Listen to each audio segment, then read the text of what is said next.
Hello, in front of me I have Samsung S25, and in this video I'm going to show you how to get back button.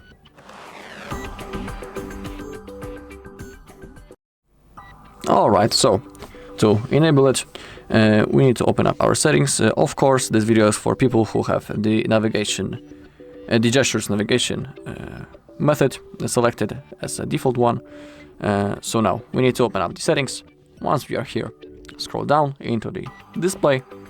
Now scroll once more until you find the navigation bar. And in here, we need to simply change the navigation method from the swipe gestures into the buttons. Okay, and now the back button is on the right side. Just like that.